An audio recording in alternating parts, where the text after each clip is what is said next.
Hi, my name is Rachel McLeod. I'm a licensed clinical social worker and emotional wellness coach. And today we're going to talk about oh, no, hold on, I'm going to say this differently. We're going to talk about the right way to blame. Okay, we're going to get started here again. The right way to blame your parents so that you can finally heal. That's what we're talking about.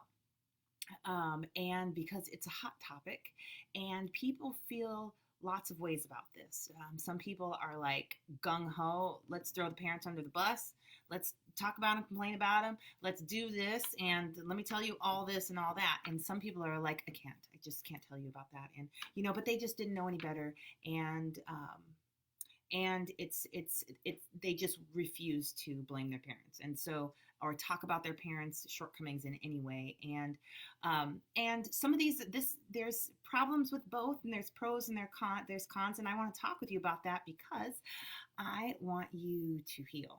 And so I'm going to tell you what I found, what I've learned, and I'm going to try something different tonight. I'm going to post this. I'm going to see if it went live, and I'm going to post it in a couple of my groups, so bear with me for a second. But I'm really excited to dive into this because I love this stuff. I don't know if you've gathered that about me or not, but I do. And guess what? My little effort to do what I thought I would be doing is not working. So, oh, wait, maybe I'm going to get to do it here. Oh, yep, there I am. I'm going to try sharing it here. I tried to announce things like this, but okay. So let's dive in. So there is a right way and a wrong way to blame your parents, and the faster you get through this, the faster that you get to move into acceptance, love, joy, growth. This is where you get to your natural ability to forgive. Turns on, your self-esteem rises because it doesn't feel good to be blaming others, right? It just feels like um, it just feels it just feels low, right? You feel trapped, you feel powerless, you feel like a victim and a martyr if you keep blaming somebody. And so it's really great to move past that. And so that's what we're going to talk about. Okay, a couple of things. I want to remind you about how the brain works. Our inner healer is attracted powerfully to any pain because that's what it's on the hunt for all the time. If you have pain in your history, if your parents caused you pain in any way, which I can guarantee 100% of parents have, even though they've been awesome, or even if of course, if they've not been so awesome. And so our brains are hardwired just to go look for pain because it's an inner healer. That's what it does. It healers, they look for places to heal, and that's what your brain has a superpower of doing. And it will go like heat-seeking missile to the place. And so you'll find these feelings, these resentments, these pains, these guilts, these shames, this confusion. Your brain just keeps going back there, and you'll feel that stuff activate, and you'll feel your resentment kick up. And then a lot of times people will use their defense strategies, which is denial, dismissing, all those things, right? But let's freeze frame right here.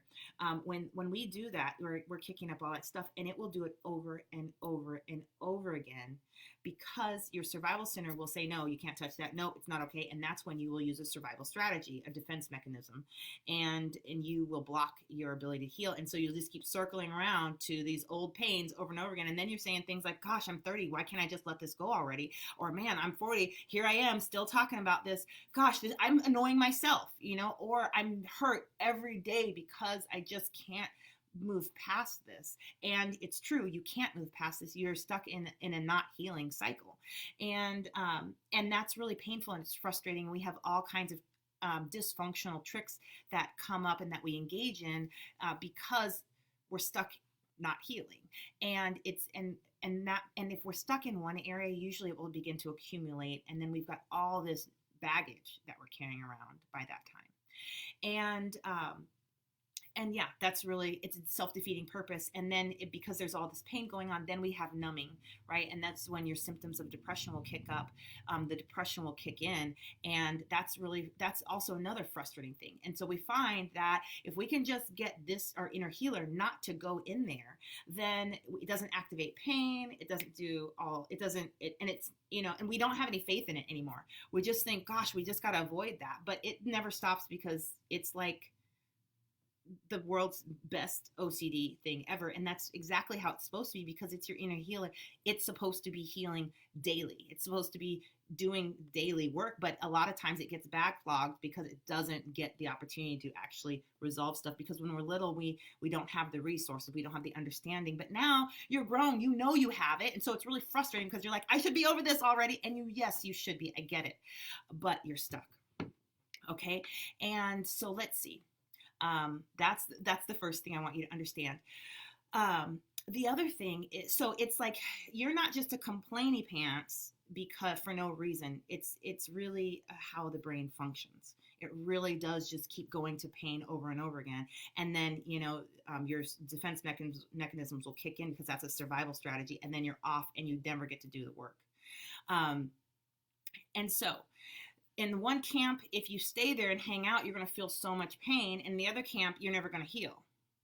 You could heal. I mean, there's magic of all kinds, how the body heals itself, and you could accidentally do that, right? But we are talking about intentionally healing, intentionally moving through this stuff, because once you can do it once, you can do it twice, you can do it 10 times, you can do it 10,000 times. And if you've been having symptoms of anxiety, depression, and traumatic stress, or you've got emotional baggage that's backed up since you're a kid, you're going to need to put it in about 10,000 times. But what's awesome is that it's so fast. I mean, we go through, I say that huge number like it's nothing. You'll be fine. And you really will. It's really fast. Because the brain is electrical. It can go through so much. And once it gets going, it can even do work that you're not even paying attention to. This is one of the things my clients laugh about, because they're like, whatever, Rachel. And then all of a sudden they're like, I was doing it. It was doing it. I could hear all this stuff going on in the background. And there was like so many good answers. And that's because once you get this stuff unstuck, it's like the brain is like, yes, I've been meaning to do this. I can finally do this work. And it will start doing it as much as it can. And then you'll find places where it gets stuck again. And then that's where you're going to do more work. And then it's going to get free to do more and more and more and more. And that's why we can get through 2 to 6 years of traditional therapy route in 2 to 6 months. By hacking how the brain heals itself and supporting it. So that's how the brain works. All right. So really, to interrupt the pattern, right, you're going to help your inner healer get in there and finally do the work it wants to do. And it's going to do it fast. It's going to be great. And then it's going to be done, and it's going to be moving on. And it's just going to be working on the stuff that you're going through on a daily basis. Right. It's going to be current. So that's the deal. So when people are complaining about their parents, they're stuck in a loop. They're stuck in that loop where they're not healing, right? And we don't want that. And people that are refusing to complain about their parents, and you'll hear this, sometimes they'll feel, and it can really start happening fast, so fast that people become unconscious of it. But they have all kinds of ways of avoiding their parents, the thoughts of their parents. They have like whole chunks, sections of their brain walled off, and they won't go in there because it will disrespect their parents. They'll just being a victim. We've been told over and over again, don't blame others. You're the problem. And guess what? You are. I mean, how your brain is functioning is absolutely the only problem going on here. Yes, your parents have done a lot of trauma. I get that, and it's true. I mean, I hear it all the time. But if we break this thing all the way down, it is a problem with how your brain is functioning. And so how do we deal with the fact that we really have pain from our parents, and our brain is functioning like this, and I don't know if I'm ever going to be able to forgive them again, ever, right? And I'd like to, but if I go there, and that's what some people are afraid of. Some people are afraid that if they start talking about the pain that their parents caused them, that they'll be so angry they'll never want to talk with their parents again, or they're going to blast their parents, or they're just going to be so hurt, or they're going to open up a bag of worms that they're not going to be able to close. And while those are real fears, it's not true. That's just not how it works. And so let me get back to my notes. So, okay, the right way to blame your parents is to understand that, first of all, healing comes from you. Your brain, your inner healer is right here. After the age of about 17, 18, parents really can't do the healing work we need.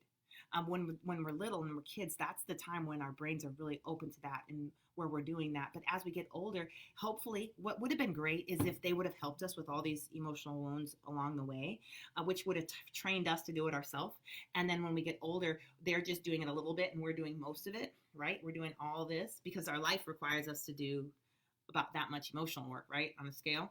But what happens is when our parents don't do that for us, it's like we never learn how to do enough for ourselves, right? I'm rambling, ladies and gentlemen. I'm having a good time over here, but I feel like I need to be a little bit more. Okay, healing comes from you. So when we do this work, it's really important that you understand that healing comes from you and it doesn't come from your parents. A lot of times, because it hurts, we want to go to our parents and say, this is how you hurt me. And, most parents, 90% of the time, do not respond well, and it just hurts us more. They respond defensively. And we end up like chasing our parents around for this healing thing, for this apology. And it's a really frustrating thing. And it's not serving anyone. And it's not helping them. It's not helping you. And you know it. But gosh, it just hurts so bad that you got to do something. Right? And they're the ones who caused it. So, of course, if I go tell them, they'll change and they'll stop hurting me. Right? And I wish it worked like that, but it just doesn't. But that's good news too, because that means that we're not reliant on our parents to heal. That means that we can heal regardless if our parents are still even alive, or regardless if our parents ever change, or regardless of if our parents have told us, sheesh, I'm so sorry 1,000 times, because some people have those kinds of parents.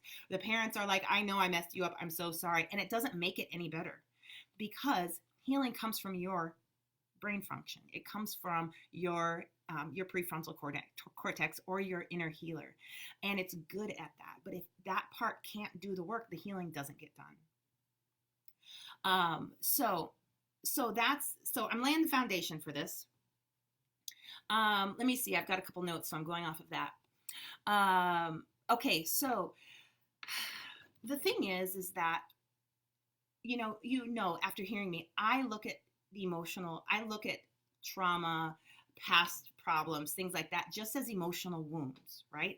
And we sustain emotional wounds. We've been sustaining emotional wounds the same way that we've been sustaining physical wounds, right? We're getting cuts, we get bumps, we get bruises, sometimes we get breaks, sometimes all this stuff. Why would we expect anything to be different emotionally?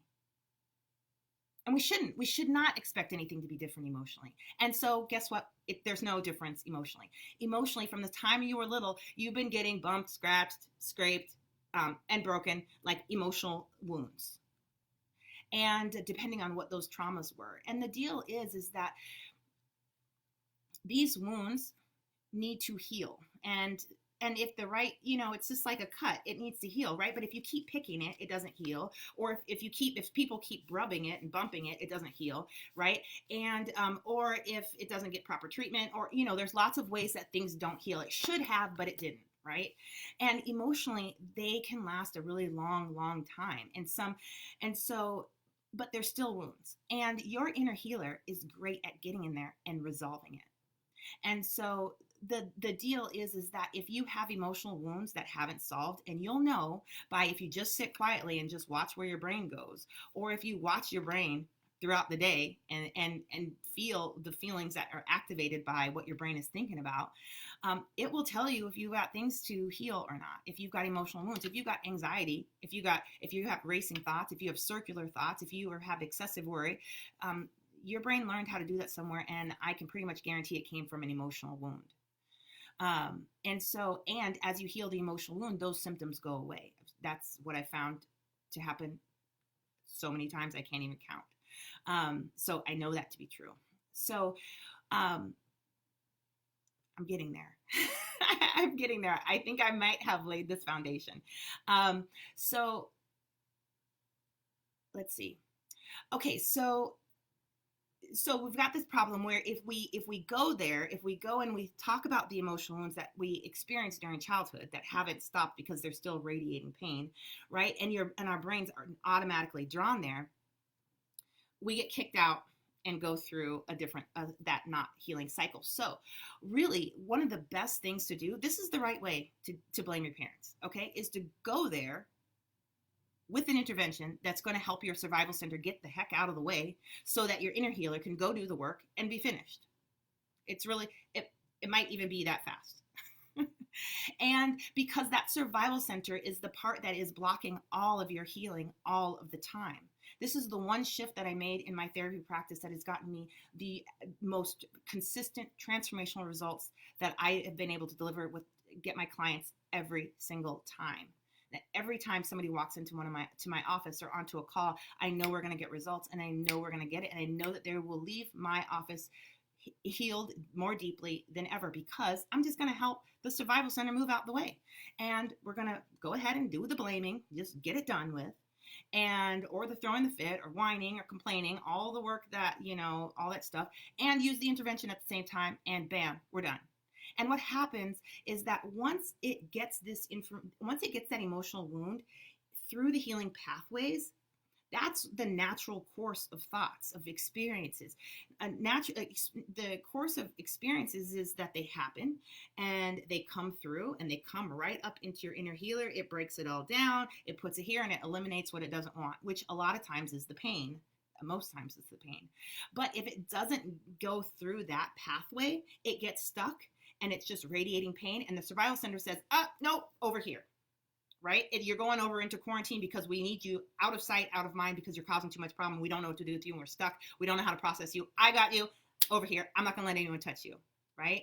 And so we have so many experiences that maybe got a little bit of the way processed or half the way processed or none of the way processed, and they're over in quarantine land. And it's like having undigested food in your stomach for decades. You wouldn't be doing very well, huh? Right? But emotionally, it's the same exact way. It's the same exact way. We've got undigested events and feelings and thoughts in here that are all juicy with radiating pain if you touch them. And so they cause all kinds of dysfunction, just as the undigested food would. All kinds. And so really, let me tell you more about the right way to blame your parents, okay? If you're not going to use an intervention to do it, I don't recommend doing it, so just cope with the pain, right? Which I don't like that answer. That I hate coping. I know it's important. I know we got to do it, but that's not what I'm really going for here. I'm going for elimination. I'm going for full holistic health and restored brain function, right? So, but if you don't have a way to help your survival center, if you go back to your parents and all the pain they cause you, you're probably just going to spiral out, and you're just going to trigger everything up, and you're going to be miserable. And then you're going to just walk around complaining to anybody and everybody who's going to hear you. And you're going to keep whining because you're going to keep going through that not healing cycle. And that's why so many of us will choose the other route. We're just not dealing with it, but the beauty of blaming your parents for the little amount of time that you need to. And I'm using that word because it's a kind of a hot word, trigger word, whatever it's made. I'm kind of shoving in. But it might just be complaining what it really is, what's really important here is that these emotional wounds have emotion in there. And our brains don't typically have problem with problems. Our problem solver is really great about that. We have problems with how we feel about the problems, right? And so these, and we're not supposed to be repressing emotion, right? We're not supposed to be suppressing them. We're not supposed to be denying our emotions. We're supposed to be able to feel, acknowledge, feel if we need to, process and release and learn, right? And that's part of how the brain upgrades. But when that process becomes blocked, lots of problems start happening. And a lot of us have sadness with our parents, and that's okay. There's nothing wrong with that. I probably where your parents did the best they could, and that, is some of them did a fabulous job and some of them did a crappy job, and it doesn't matter. You would have gotten something anyway, you would have gotten some challenges if you had been born to anybody, you know? And that's why our brains are so awesome, is that they're designed to take this crap and turn it into gold, really, into joy, into love, into forgiveness, into flexibility. And that's the good part. When we process these emotions, we're putting that emotion through the healing pathways, right? That's it. That's all you're doing. And whining and complaining is just a good tool to do that if you're doing it right. If you're not doing it right, just save yourself some time and get to a place where you can do this right, and you can get supported to do it, because if you don't, you're just going to loop. No one needs you to loop, right? And that's why people have all these memes out there about you got to stop blaming your parents and whatever. If you could stop blaming your parents, you would have already, right? Your brain is stuck in a loop. Nobody chooses, hey, I'm going to blame my parents for the rest of my life. This is fun. It's not fun. It's horrible, because you're basically saying my parents are holding my power in their hands and I can't get it back, and I'm just going to have to live the rest of my life powerless. That's what it's saying, you know? So nobody's trying to do that, but I'm telling you that many of you have the opportunity to heal. And I tell my clients all this all the time. Like, I will see them, I guess, flicker past pain, and I'm like, oh wait, hold up, what's in there? And sure enough, they'll go in there. They will take some time, because we're so conditioned to gloss over, right? And they will take some time, get in there, and they know how to use these interventions. And so they will work through that. And then all of a sudden, bam, like, they have all these crystal clear thoughts. They have new plans. They have a new belief system about their parents. They are trying new things. They're like, oh my gosh, my mom is stronger than I thought she was. Or, they even have gratitude for those experiences, which is a really wild thing to experience, because I work with severely traumatized people to people that don't have a ton of trauma. So I work with a whole range of things, but there are things that people tell me that they're grateful for that I am just like mind blown, right? And I'm just like, I have to check myself, because I'm a wimp about things like that. Like, I just have so much respect. Anyway. But we're so afraid to process emotion, because, and there's a real reason for this fear that we have, is because we've experienced getting stuck in a loop. It doesn't work anyway, right? And that's true. Like, we have these references of trying to maybe write letters to our parents, or we've tried to talk with our family or friends or our therapist about our feelings with our parents, and it just doesn't seem to go any better. It keeps being the same way. So it's just not going to work anymore. So, okay, fine, I just forgive them, right? That's really not forgiveness. I don't know what that's called. I haven't really given that much thought, but that's not, like, I've seen forgiveness. I've felt forgiveness. I've watched forgiveness, and that's not forgiveness. That's resignation. There we go. You're resigned. You're resigned to have the best possible attitude. And that is awesome. You get points for that. But if you want to heal and you want to eliminate your symptoms, you've got to be open to releasing more pain, to healing more emotional wounds, and to getting all of the baggage, not all, right, but the baggage that you're tripping up over right now. Because as this is what happens. You keep getting this baggage that you're tripping over. You keep getting it through the healing pathways.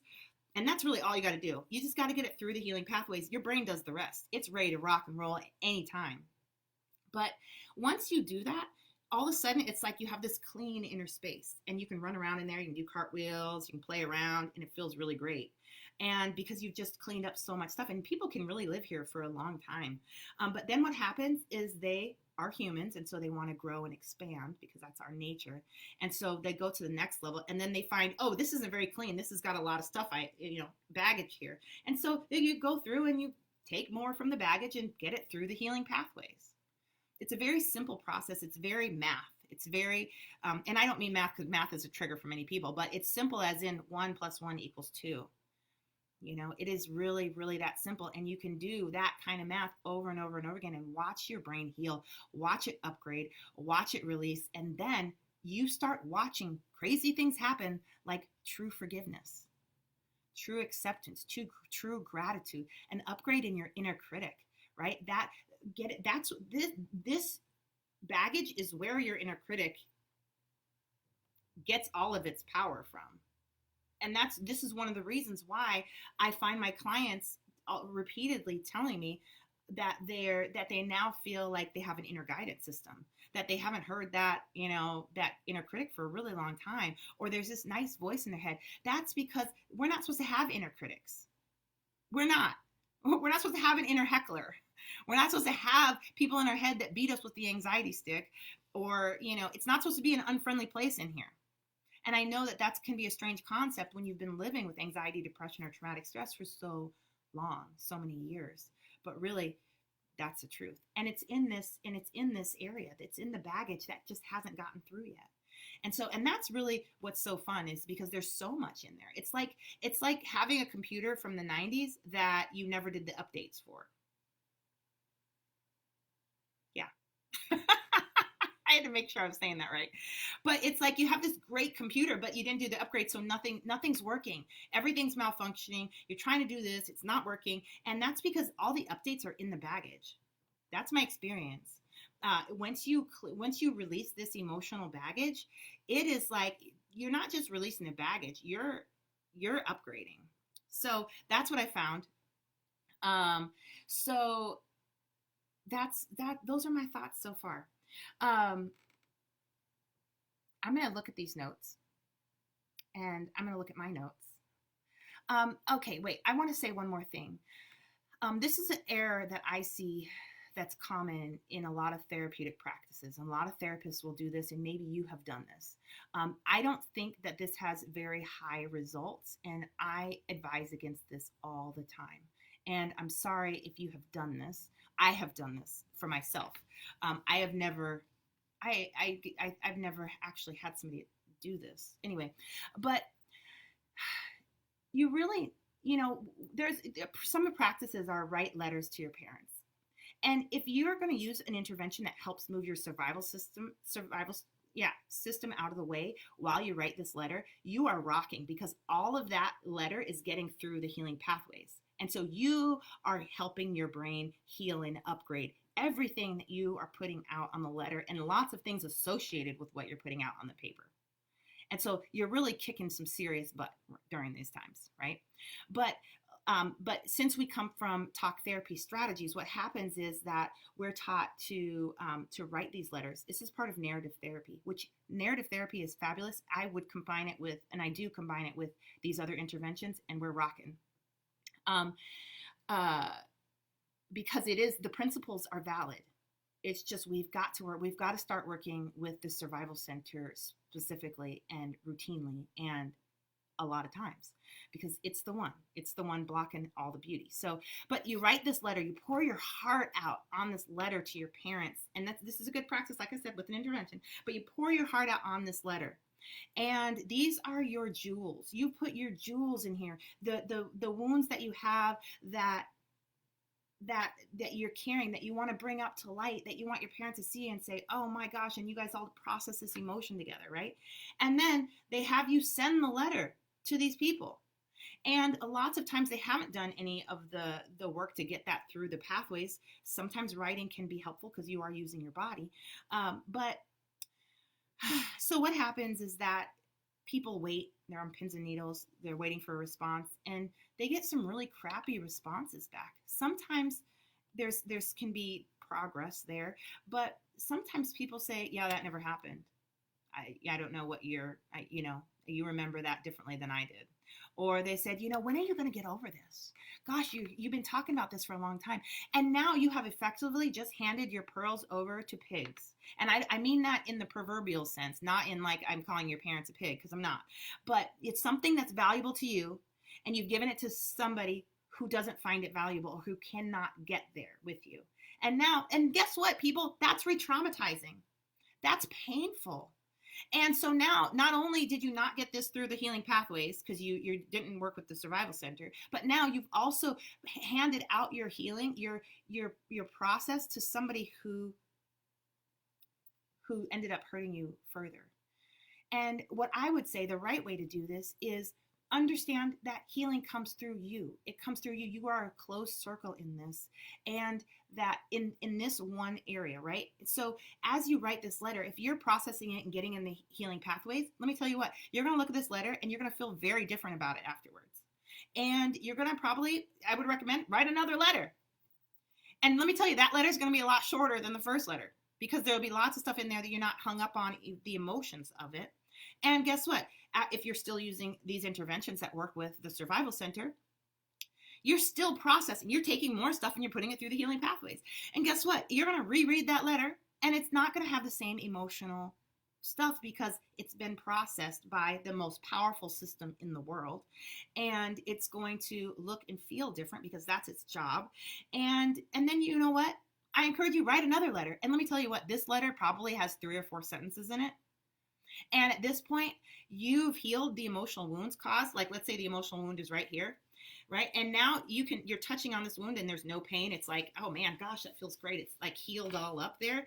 And guess what? When you go hand this letter off or you say these words to somebody, it doesn't matter what they say. You're just sharing yourself. You're asserting yourself.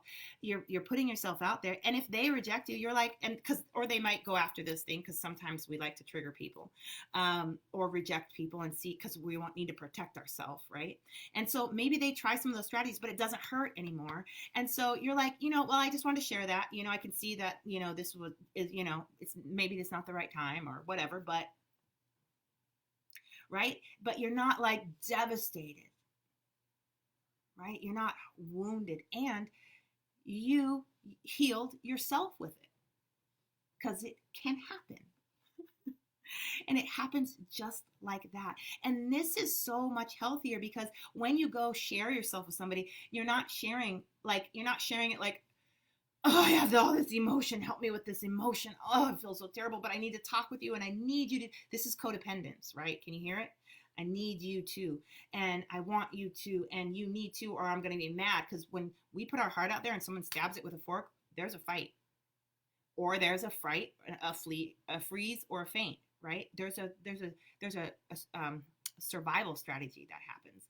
But really, if you've already processed it, already through, and you've got the upgrades that came along with it, because there are always upgrades that come with processing emotion, and you assert yourself, you're fine with however they choose to present themselves. You're fine with how that, I've seen this. I personally have seen this in my own life. It strengthened all of my relationships. It strengthened every single one of my relationships. And when I do not practice this, because unfortunately I am not 100% all the time, which, the whole human piece. But when I don't practice it, there's a problem. But because I've been practicing this enough, I realize what the problem is. I'm like, oh, I did that. I wanted them to, I don't know, meet my emotional needs. And that just really has never worked for me. And even though I have wanted it to work all the time, it's why we want it to work, right? But when we have our own ability to do our own healing, it's so deeply empowering. And, I encourage you to watch some of the videos of the clients that I interview, and they use that word empowering, because it's so awesome to be able to liberate yourself from these things. And guess what? Once it's through the healing pathways, it's done. It's just like you can't eat the same sandwich twice. You can't. Please don't do that. But it's the same thing. It's like once you process an emotion, an event, it's done, right? And there, yeah. So that's really that's the simplistic overview of that. But so I hope you're hearing what I'm saying, is that there is a right way and a wrong way to blame your parents. If you can see, I have sadness here, and that's because when my mom said this, when I showed her the picture that I painted, right? That's accurate. And the deal there is, let's process how you felt about it. Let's process your thoughts about it. Let's see what you learned about yourself, because right there you learned probably that you weren't that important, and she may not even have been meaning that, right? It just might have been your interpretation, but your interpretation as a 5-year-old is important. And guess what? It's the only thing your brain even cares about. Your brain doesn't care about anybody else's interpretation. It only cares about yours. And so if you can really get it to reanalyze this and to relook at this with all the information you've learned since you were 5, which it can, because it's stored a lot of stuff in there. And when it takes this stuff and processes it, it mixes it all together. And all of a sudden, you feel like your age instead of 5 every time this thing happens. Does that make sense? So that's the proper way. And it's beautiful, It's fast. It's why, this is why I never make my clients forgive people. I never make them forgive people, because forgiveness is a natural product of healing and health. It just happens. It's not something we have to force. We have to choose healing. You don't have to choose healing. It just happens when you work through the pain, right? Then you work through the event, and you work through the beliefs. You work through the story that you have about it. So those are my thoughts. I hope that helps. I hope that you saw that clearly. This is a really abstract concept for me. It's very simple in my mind, but this is a stretch for me. So I hope you got something from this. And if this is something that you are really sick of doing, and let me tell you something else about this. This is a really powerful way to eliminate subconscious programming that you're sick of. And that's one of the values in this. Sometimes we get to a certain age and we're like, oh my gosh, I am my mother. And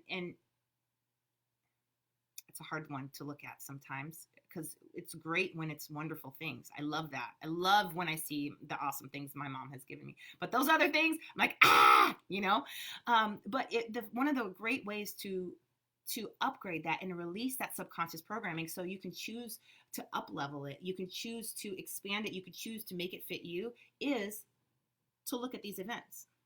And it's really wonderful because it just all happens so well together. Our brains are awesome. So if this is something that you're sick of doing, or you're noticing that you're repeating it, or you're noticing that you've got pain from your parents, and you just can't seem to go there for one reason or the other, because probably you don't want to get sucked into the loop, because it's not fun to live from that place. And you really are like, I'm ready now to get rid of this, or at least to get a plan together. I encourage you to go ahead and book a call with me. This is what I do. And I will spend some time with you to really figure out what's going on, where you're stuck, where you really want to go, what you see yourself doing and becoming. And then I will help you create a plan to get there. Okay, so you can do that by grabbing a spot on my calendar, rachelmcleod.com/call. That will take you to my calendar page. You'll grab a spot that works for you. Then questionnaire that prepares us for our talk together. And third, then I will call you at the time that you choose. And, there's more coming, but I'll tell you that later. All right, so if that's something that you want to talk about, you're ready to really release a lot of the emotional baggage that is causing your symptoms of anxiety, depression, and traumatic stress, grab that call now. Okay, so I'm going to read some. Some of these comments. Okay, Bozena Johnson, I love this. She says, you have to stop blaming your parents and live your life. Blame doesn't heal anything. She's exactly right. But it doesn't, the path, like we say that all the time, but we don't talk about the path to stopping blaming our parents. Because nobody wants that path. Nobody wants to be stuck there. And if you don't get out of there, you will have a difficult time living your life, because what you'll be doing is you'll be chasing your parents around, hoping that they will heal you and hoping that they will set you free. And healing doesn't come from your parents anymore. It comes from your own self. It really does. Trust me when I say that. Even if you don't believe me at all, understand it does. And what I'm talking about here is the path to do that, is the path that I found. You may find another path. This is the path that I have found that works best, works the quickest, and gets magical results. And so that's the one I'm sharing. But it's true. You have to stop blaming your parents. So let's get with that. Let's get on that process and have it be juicy and healthy and functional so that you can heal. And yes, the blaming does not heal the brain. Moving stuff through the healing pathways is actually what helps the brain heal, because that inner healer is amazing. It is amazing. And so yes, I absolutely agree, Bozena. Brittany, how do kids heal when they hear things that didn't happen? When the way they heard something is not what actually happened. Okay, number one, adults are doing that all the time. So this is not just a child thing. This is, and I think that the more trauma you have, the more likely this is for you, that you hear things that other than what's being said. But it doesn't matter. I'm sorry, excuse me. I never judge.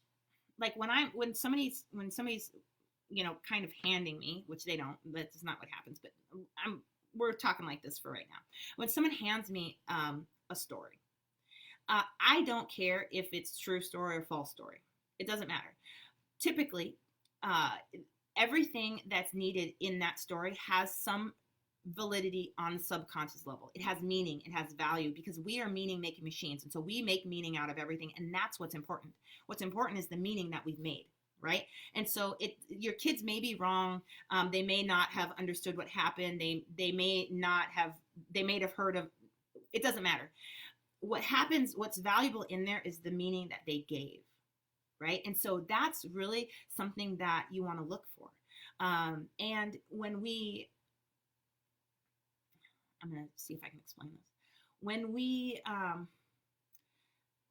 even as adults, we have a lot of things like this that are not very valid, right? But they mean something very important to us. We never, because our survival center is not a logical reasoning center, there's not much truth or validity to it. And because subconsciously it's kind of the same thing. It's not a thinking center. It's just stuff, right? It can be anything. It can be monsters. It can be the boogeyman. It can be that scary Mary, it can be stuff that we perceive to be real. And it still has an effect on us. And so really when we're talking about our stories, it doesn't matter if it's true or false. It really, the kid is sharing a lot of his subconscious programming, a lot of his fears, a lot of that stuff. And if you can take it like that and use an intervention that really gets things through the healing pathways, it's great.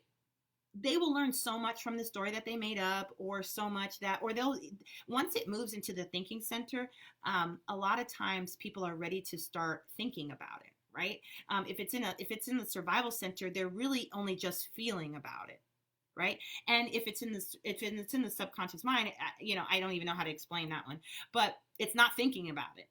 And so once you get there in the thinking center, all of a sudden, and that's why with kids, I think it's so important my goal is that we're doing this work at our tables, our breakfast tables with our kids, because they're going through stuff they don't understand all the time. And they're getting nooks and scratches and all this stuff. So if something did or didn't happen, I would treat it the exact same way.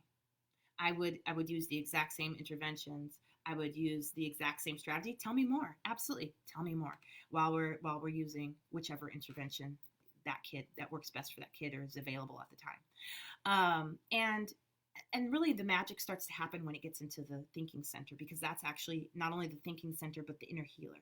And this is where we can interact with each other and really help each other. Well, there's strategies for each different part of the brain to work with to create change. And so, but when we, talking things through with kids is best when the information has arrived at their thinking center. So if they're telling a story, and that's really complex, right? Because I don't know more details, but that's really how I, as a trauma therapist, would treat that. It wouldn't matter if it was true or not true. We're going to go through the same process, because the brain heals things in the same ways. And, once it gets in the thinking center, you can ask questions to help them go look for more of the correct answer. Or you can share your interpretation of what happened. Or, if it stays in the survival center, in the feeling place, that's where they're at, right? And they're not going to be very rational about what's happening. So I hope that answers your question, Brittany. And so if you would like to write more, feel free. And then Leah says she loves the way I pause and think and come up with the thoughts on the go.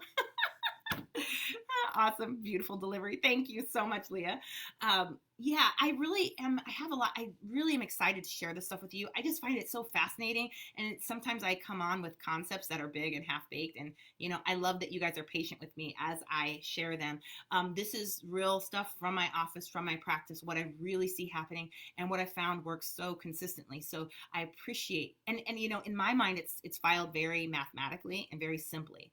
And so it doesn't, I can't just share that. So I appreciate you guys going through this with me. And so that's it. That's what I've got for you today.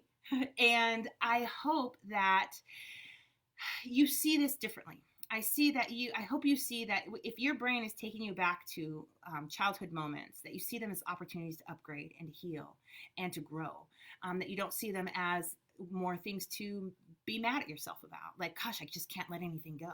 Like your brain, this part, like if we could trust this part more and support this part more, we would get some really amazing things happening. And really, the more like, anyway, I think I'm done. I want to keep talking, but we're at 45 minutes and I will come back and talk about more of these things. So, and you know, yeah, there's so much growth opportunity. There's so much opportunity for growth. There's so much healing. Some of your worst symptoms can be eliminated so quickly, night and day. So really hunt for that, look for that. Have the courage to look for that. You know, I was doing a program and I decided that I was going to do it. My friend freaked out because it was so much money. And but and it doesn't matter about that. What matters is that I was so determined to solve this problem that I didn't care, number one, how much it costs, because it wasn't, I was like, if this is stretching me, yes, but I am so sick of this that I am willing to learn an $11,000 if this doesn't work. Like, that's some serious place to be. Like, I'm so, I knew my children need me to overcome this. I knew that I needed me to overcome this. I knew that, and I'm looking for another coach now. And I don't care. And I'm like, I'm going to do whatever I need to do because this problem's got to go. It's got to go. And, really, I encourage you to get a professional. I'm a professional. Let me tell you what. I work on myself a lot. The other day, I did a 3.5-hour EMDR session on myself. And I was using my other tools as well. Because I got a lot of emotions sometimes, right? I do not escape being human. And I do not want to escape being human. And so I'm leaning into that sometimes. But there are some things, and I just had a lot of subconscious stuff come up. And I was like, oh my gosh. There are things you just can't see yourself. If I was a surgeon, I would not do surgery on myself. Right? And so even if you are awesome, if you are amazing, there are going to be some things that if you choose not to get help with, it's going to take you a long time to resolve. And let me tell you, I don't know what happens. Perhaps it's hitting 35 or, whatever. But, and I'm older than that now, but I remember at 35, I was like, I got to hack this stuff. I got things to do. I can't be sitting here playing around, messing up. And I'm a trial and error kind of gal. Like I will trial and error until I get it. And I do get it. But sheesh, it's kind of painful. And it takes a lot of time. And so really hiring a professional really cuts that time down dramatically. And we can see things that we're trained to see because this is all we do. This is all we do. This is all I do. and I see this stuff all the time, every day. I can't even turn it off. It's at home. It's at the grocery store. I hear people's trauma, emotional wounds coming up all the time. And so it's really awesome to get somebody who is a professional because it cuts your time down tremendously. And it's really such a short path to this that why reinvent the wheel? I spent 7 years moving through my anxiety disorder and my trauma disorder to get to a place where I was functioning. 7 years. Do you want to do that? I don't know. And that's really why I've built my program in such a way that it's like 2 to 6 months. We're going to rock this out in 2 to 6 months instead of 2 to 6 years because I value the time process of this. And that's a possibility. So look for this stuff. Seek it out. Don't go this alone. Be done. Rock it. Okay? So that's all for me. Good night. I'll see you guys at another time. Oh, wait. I've got some more things. Oh, yeah, I need to do a GoFundMe for that. Absolutely. You would not be the first, Felicia. You would not be the first.